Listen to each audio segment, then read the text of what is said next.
आज के प्रसंग में श्री भगवान श्री महर्षि शरभंग को दर्शन देकर कुछ दिन सुदीक्षण के पास रहकर महर्षि अगस्त के आश्रम में पहुंचे हैं।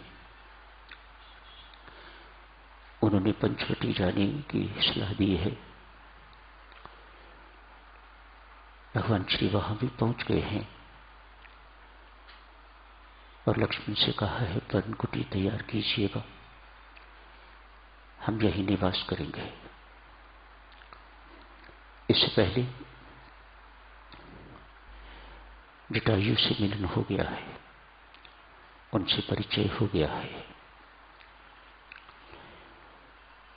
परसों आपकी सेवा में जो अर्ज की जा रही थी उस चर्चा को आगे जारी रखते हैं। राजा दशरथ की मृत्यु हो गई, उनका शरीर जलाने को तैयार है। मां कुशल्या ने निर्णय लिया है कि पति के शरीर के साथ ही वे भी जल जाएंगे। सती होने का निर्णय ले लिया है। भरत जी महाराज को पता चलता है कि बड़ी मां ने इस प्रकार का निर्णय ले लिया है। मातेश्वरी कुशल्या के पास पहुंचते हैं, प्रणाम किया, पांव पकड़े। मां तेरा पापी पुत्र तेरे से प्रार्थना करता है, ये पापी भरत तेरे से प्रार्थना करता है, तेरे पांव पर अपना मस्तक रख के गिड़गिड़ा के याचना करता है, भीख मांगता है। सती होने का निर्णय बदल दे तो सती ना हो। यदि सती होना चाहती है तो मुझे और शत्रुघ्न को गोद में बिठा के सती होना, हम दोनों भी साथ ही मर जाएंगे। तनिक सोच मैया, मेरा सब कुछ तो पहले ही लुट गया, कहीं तू भी न रही तो मैं किसके पास रहूंगा। अब सोचती हूं कि मैं महारानी कैकेयी के पास फिर कभी वापस जाऊंगा, कभी नहीं। तू ही तो मेरा एकमात्र सहारा है। तू भी सती हो गई तो ये तेरा भरत कहां रहेगा? इसके पास रहने का कोई ठिकाना नहीं रहेगा। थोड़े दिन के लिए मां मेरी बात मान, थोड़े दिनों के अंदर ही मैं आपको राम जी के दर्शन करवाऊंगा।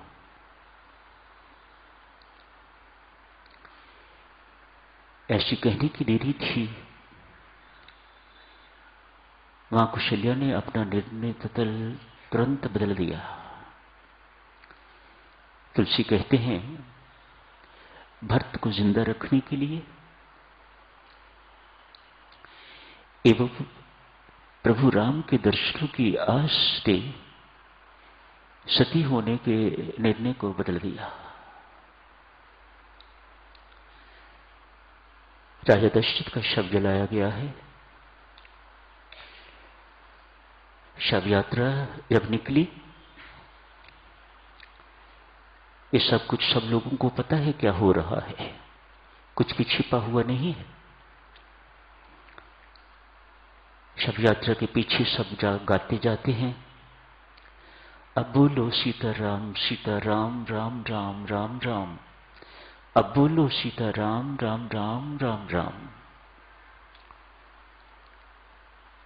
इसी ध्वनि इसी गूंज के साथ ही राजा दशरथ के शव को जलाया गया है।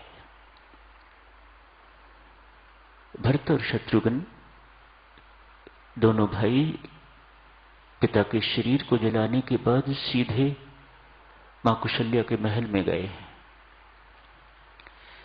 जाके कहते हैं, मां रो रहे हैं, बिलख रहे हैं दोनों भाई।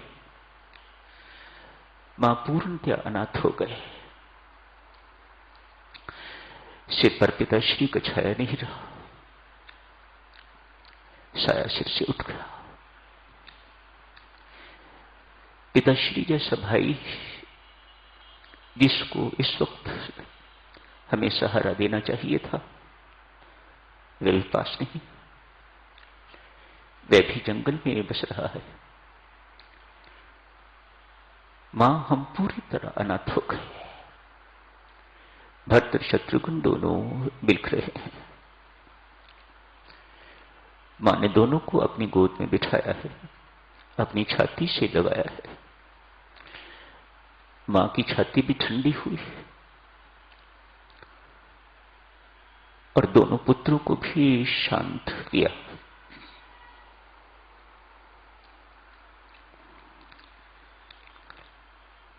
भरत को राज्याभिषेक की तैयारी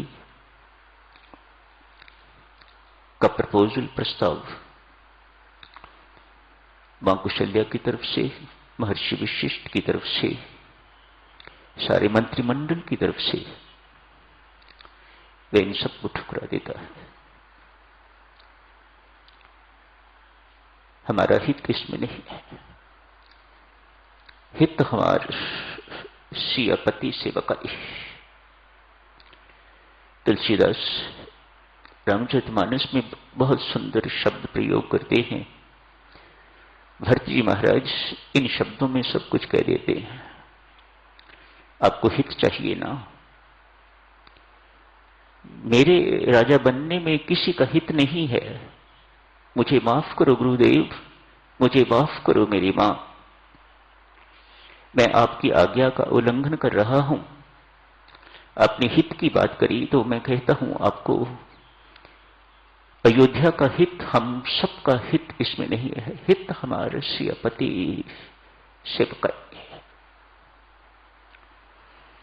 उस सियापति राम की सेवकाई नौकरी करने में ही हम सबका हित है। चलो मेरे साथ सब चित्रकूट चलते हैं।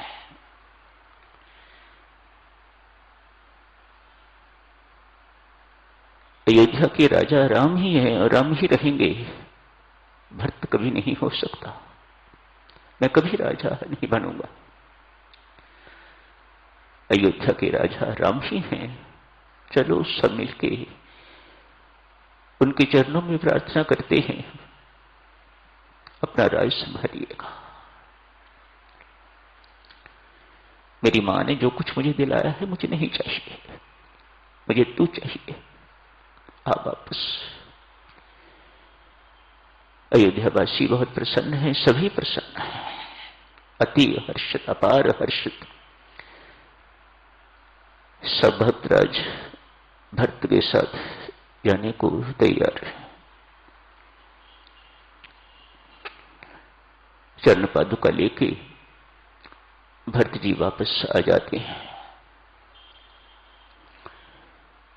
प्रीति में साधक्षणों अपना कुछ नहीं देखा जाता। ये प्रीति का चित्त है, ये प्रीति का नियम है। जहां भगवत प्रीति हुआ करती है, यहां भाई भाई की प्रीति नहीं है, यहां भगवान और भक्त की प्रीति है। इस प्रीति में, इस दिव्य प्रेम में भक्त का अपना कुछ नहीं होता। मेरा प्रियतम किस बात में खुश है, वही इस भक्त की भक्ति है। अंततः जब राम वापस लौटने के लिए नहीं मानते तो सबने यही कहा, भरत तेरी भक्ति यही है, हम सब मानते हैं तू ठीक है। जीत भरत की ही होती है। बेशक राम नहीं आए, लेकिन जीत भक्त की ही है। वह अपने प्रियतम राम की आज्ञा मान के तो चरण पादुका शिरोधार्य करके सिर पर उठा के तो वापस अयोध्या लौटा है। राम नहीं आए तो क्या हुआ, उनके चरण चित आ गए हैं। यही राज्य करेंगे। उन्हें राज सिंहासन पर विराजमान कर देते हैं भरत जी महाराज। राज्य चल रहा है। चलते हैं साधक जनों फिर चित्रकूट मिलन भूमि। चित्त की तुलना चित्रकूट के साथ, इसे मिलन भूमि कहा जाता है। राम और भरत का मिलन इसी भूमि पर, इसी पवित्र भूमि पर हुआ। कुछ कारणों से भगवान को वह स्थान छोड़ना पड़ रहा है। लोग कुछ भी कहें, सत्य तो यही है। शेष घटनाएं शायद चित्रकूट रह के पूरी न हो पाती, इसलिए उनका प्रस्थान वहां से करना बहुत जरूरी था। प्रभु वहां से प्रस्थान करते हैं। आज आपने ये सब कुछ पढ़ा है। एक प्रसंग देवी सज्जनों बीच में आता है, सुतीक्ष्ण से मिलन। गोस्वामी तुलसीदास जी का बहुत रुचिकर, बहुत फेवरेट प्रसंग है ये। स्वामी जी महाराज ने बहुत विस्तार पूर्वक इसे नहीं लिया।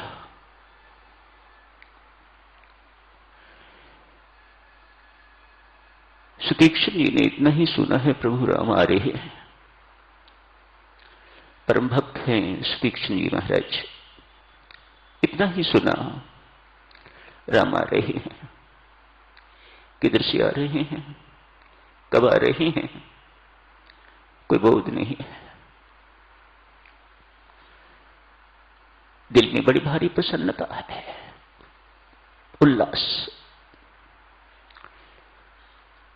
राम जी के दर्शन होने जा रहे हैं, कब पता नहीं।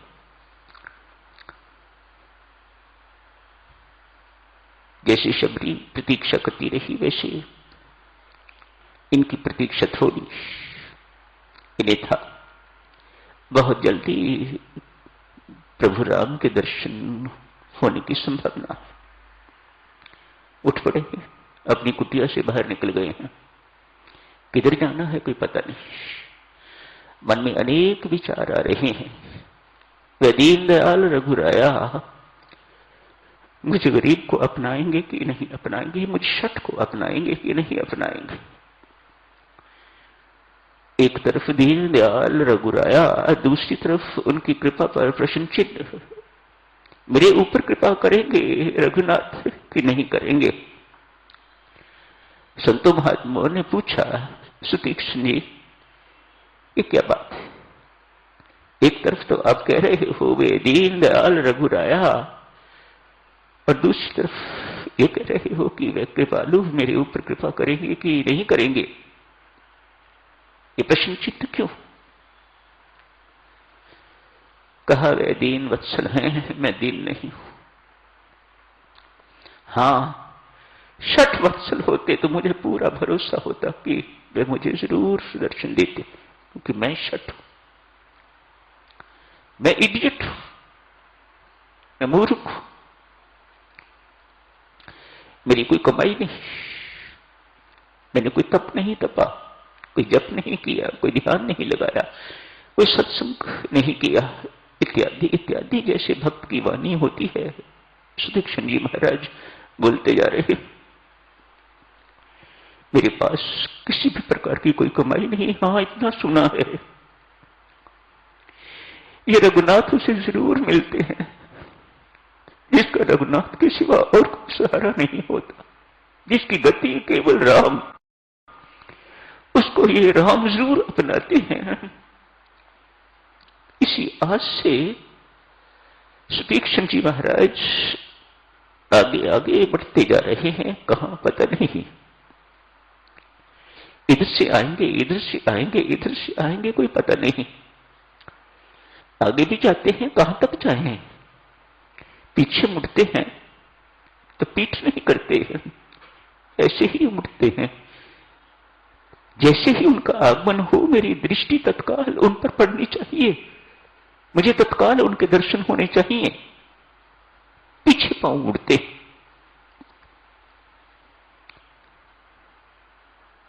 जो प्रेम के जंगल में भटक जाते हैं देवियों सज्जनों, उनको परमात्मा स्वयं ढूंढते हैं। सुतीक्षण को देरी हो रही है, इसलिए रघुनाथ राया सुतीक्षण को ढूंढते ढूंढते आ रहे हैं। जहां वो आगे पीछे चक्कर लगा रहे हैं, कभी रो रहे हैं, कभी हंस रहे हैं, कभी दौड़ रहे हैं, ये उन्मत्त दशा उनकी देखकर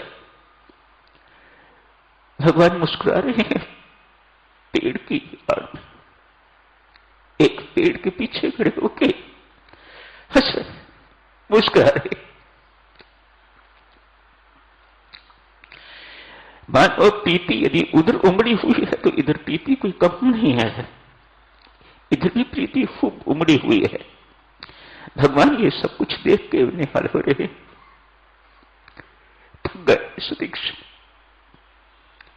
भक्ति में देवियों सज्जनों निराशा नहीं है, थकान है, हार है, निराशा नहीं।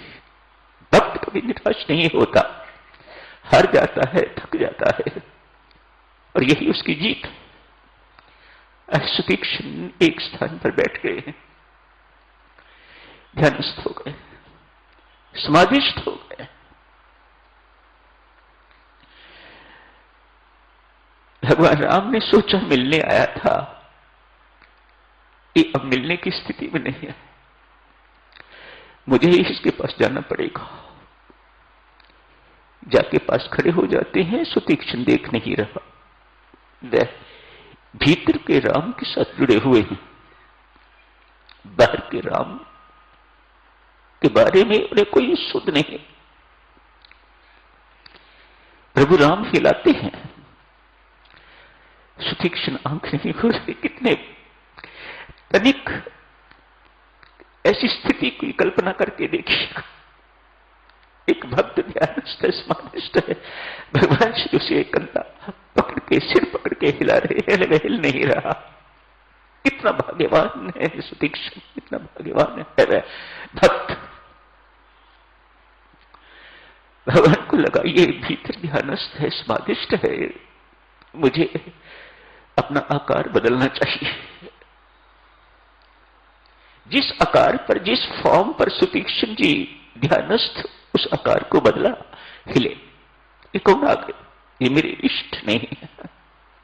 आंख खुली तो क्या देखते हैं बाहर प्रभु राम, लक्ष्मण जी महाराज एवं मातेश्वरी सीता खड़े हैं। प्रणाम किया, अपनी कुटिया में ले गए। जाके जो कुछ भी करना था, स्तुति करनी नहीं आती, कुछ करना नहीं आता। प्रभु ये बातें सुन के बहुत खुश, कहा सुतीक्षण मैं बहुत प्रसन्न हूं, कुछ मांगेगा, वर मांग। चरण पकड़े, कहा महाराज जिंदगी भर ऐसा कभी कुछ नहीं किया, पता नहीं क्या मांगा जाता है, कुछ गलत मलत मांग लूं महाराज, मैं कहीं का नहीं रहूंगा, मुझे कुछ आता ही नहीं, जो आपको ठीक लगे वह दे दो, मैं कुछ नहीं मांगूंगा। भगवान बहुत प्रसन्न हुए हैं। संत महात्मा यहां कहते हैं मांगने से तो देवियों वही मिलता है जो मांगोगे, ना मांगने से भगवान क्या क्या दे रहे हैं। सुतीक्षण के लिए पिता कहा जाता है, जितना रामायण जी में सुतीक्षण को मिला है इतना शायद किसी दूसरे भक्त को नहीं मिला। बहुत कुछ दिया है, मैं तुम्हें अविरल भक्ति देता हूं। अविरल भक्ति जो विरले को मिलती है, अविरल भक्ति जहां सतत स्मरण बना रहता है, 24 घंटों आजीवन स्मरण बना रहता है, मैं तुम्हें ऐसी भक्ति देता हूं, तत्व देता हूं, तुम्हें सभी सद्गुणों से संपन्न करता हूं, वैराग्य देता हूं,